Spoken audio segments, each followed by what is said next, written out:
Сәлеметсіздер ме оқушылар? Бүгінгі сабағымыздың тақырыбы бір айнымалысы бар сызықтық теңдеулерді шешудің дербес жағдайлары. Балалар, бүгін елордаға саяхат жасап, яғни сабақты бекітеміз.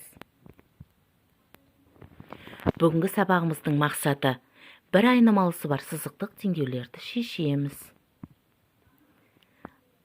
Біз елордаға саяхат жасау үшін мынадай жол картасын құрастырып алайықшы балалар. Ең алдымен Бәйтерекке саяхат жасаймыз, Ақордаға саяхат жасаймыз, Хан Шатыр сауда ойын-сауық орталығына саяхат жасаймыз, Мұхит аралына саяхат жасаймыз, Нұр Астана мешітіне саяхат жасайтын боламыз. Балалар, ендеше көзімізді бір сәтке жұмып, өзімізді елордамыз Нұр-Сұлтан қаласындамыз деп бір сәт елестетейікші. Тамаша, көздеріңізді ашыңыздар. Біз Бәйтерекке келдік. 2002 жылы Евразияның кіндігі Астананың төрінде елбасы Нұрсұлтан Назарбаевтың идеясымен елорданың символына айналған Астана Бәйтерек монументі салынды. Оның биіктігі 97 метр. Балалар, сіздерге тапсырма. Қайталау оқу анасы, яғни үй жұмысын қайталайық. Қандай теңдеуді бір айнымалысы бар сызықтық теңдеу деп атайды? Жақсы. Қандай теңдеулер мәндес теңдеулер деп аталады? Тамаша. Теңдеудің қандай қасиеттерін білесіңдер балалар? Жақсы. Балалар, ендеше біз Ақордаға саяхат жасайық. Ғимараттың жалпы көлемі 36.720 метр квадрат. Қазақстан Республикасы президентінің Ақордасының ресми тұсаукесері 2004 жылы желтоқсанның 24 күні өтті. Ақорда Қазақстан Республикасы президентінің рецензиясы. Ол Есіл өзенінің сол жағалауында, Сулы Желекті бульвардың бас жағында орналасқан.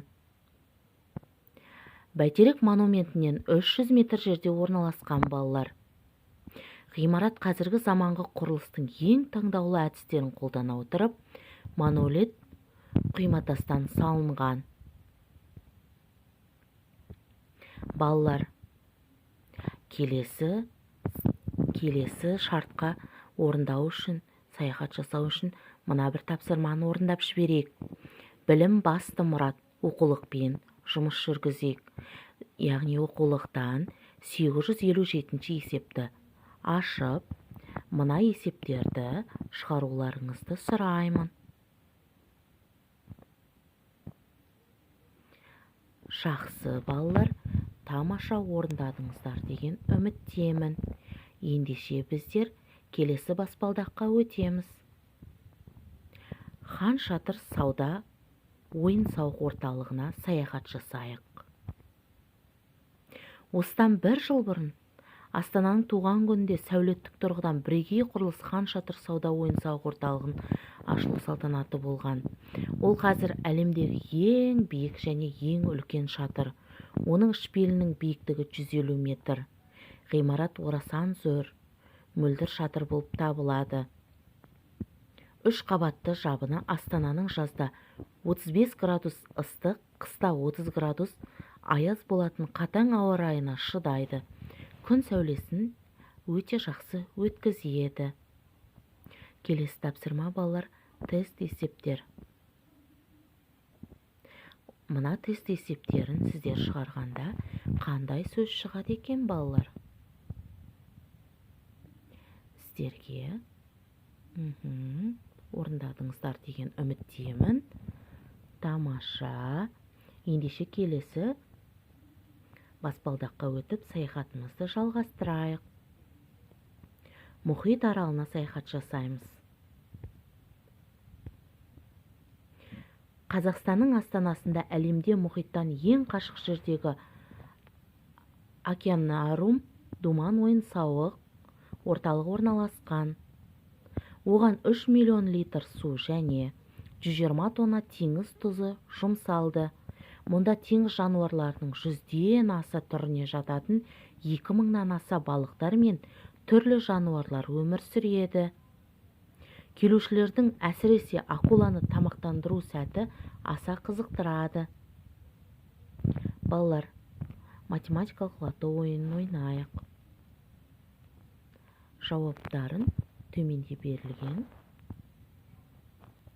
Жауаптарын сіздер таптыңыздар деген үміттемін. Ендеше балалар, Нұр Астана мешітіне саяхат жасайық. Монумент түнде керемет жарқырайды. Айналасына келсек, бір жағында қорғаныс министрлігі ғимараты, ал екінші жағында сыртқы істер министрлігі ғимараты орналасқан. Ішінде 5000 адам дұға жасай алатын үлкен залды кездестіреміз. Мешіттің көлемі 4000 шаршы метрге тең.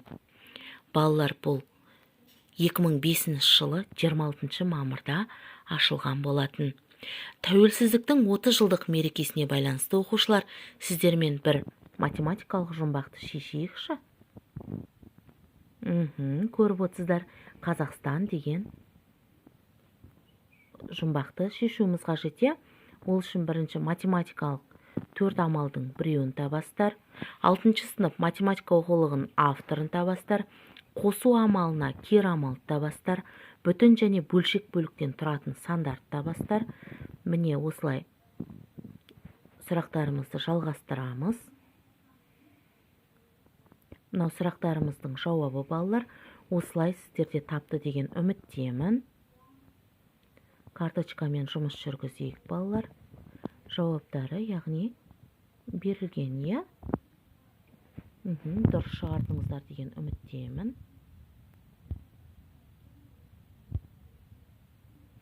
Балалар, бүгінгі сабаққа өте жақсы белсене қатынастыңыздар деген үміттемін. Үйге тапсырма 857 есептің 5-6 есептерін орындаймыз. 858 есептің 5-6 есептерін орындаймыз. Сабақ сіздерге ұнады деген үміттемін. Сабақ аяқталды. Сау, сәлематта болыңыздар.